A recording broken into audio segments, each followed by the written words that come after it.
উত্তরবঙ্গের লোহমানব জেলা বিএনপির সেনাবাহিনী সভাপতি আমাদের সকলের প্রিয় নেতা অধ্যক্ষ আসাদুল হকের দুলু ভাই, বিশেষ অতিথি হিসাবে উপস্থিত আছেন আদিবাসী পাটগ্রামের মানি মানুষের নেতা, যিনি বিগত 16 বছর এই শিয়া শাসকের নির্যাতনের মামলার সমন্বয়ে মোকাবেলা করে আদিবাসী মানুষের শান্তি শৃঙ্খলা ফিরিয়ে আনার চেষ্টা করেছেন। কেন্দ্রীয় নির্বাহী কমিটির অন্যতম সদস্য ব্যারিস্টার হাসান রাজীব ভাই সহ জেলা বিএনপির সকল নেতৃবৃন্দ, উপজেলা বিএনপি ও সকল নেতৃবৃন্দ, সবার প্রতি রইল সংগ্রামী সালাম। আসসালামু আলাইকুম। হিন্দু ভাইদের প্রতি আদাব। প্রিয় ভাইরা,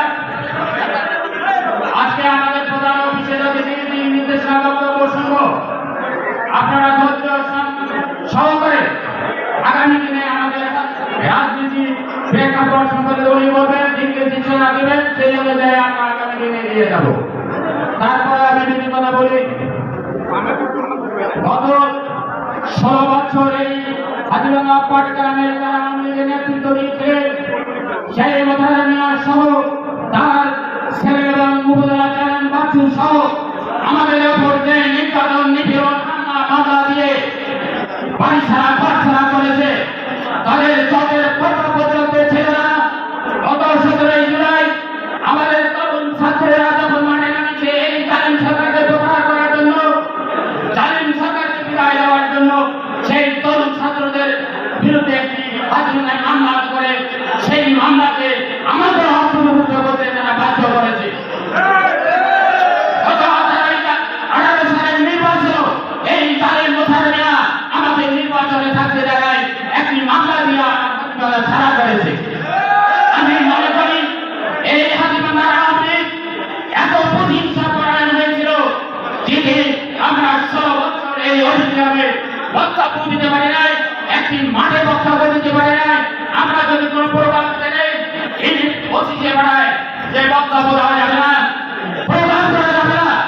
আমাদের তরুণ ছেলেরা আমাদের হাজিবান্ধার আওয়ামী সংগঠনের নেতৃবৃন্দ যে বাড়ি দিতে পুলিশের ওপর ও পুলিশকে পুজো করে জাতীয় যে সমস্ত প্রোগ্রাম আছে, এমন কোন প্রোগ্রাম নাই হাজিবান্ধার মাটিতে হয় নাই। আমি গত 5 তারিখের পর সারা বাংলাদেশের ন্যায় হাজিবান্ধার উল্লাসে ভরপুর হয়েছে। সেই উল্লাসের প্রেক্ষিতে হাজিবান্ধার কিছু সুবিধাভোগী লোক বিগত 16 বছর তারা আমাদের এই আন্দোলনে ছিল না, 16 বছর আগে বিএনপি রাজনীতিতে সম্পৃক্ত ছিল। এই 16 বছরে তারা আওয়ামী লীগের প্রতিটি সুবিধা অর্জন করছে। আবারও 5 জানুয়ারির পর তারা এই বিএনপি নিবেদিত প্রান্তে সুপারসেট করে তাদেরকে পিছনে ফেলে সামনের দিকে এগিয়ে যাওয়ার প্রকার চেষ্টা চালিয়েছে।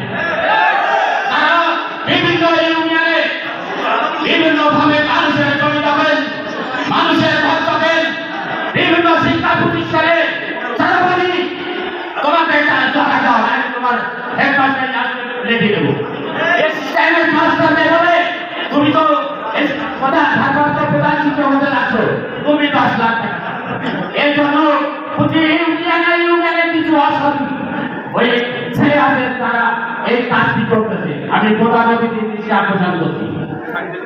আজকে দীর্ঘ 42-43 বছর ছাত্র দল থেকে এখন পর্যন্ত আমি রাজনীতি মাঠে আছি, কোনোদিন নীতিগ্রস্ত হই নাই, কোনোদিন কারো অবৈধ টাকার উপর আমি চোখ থাকাইনি।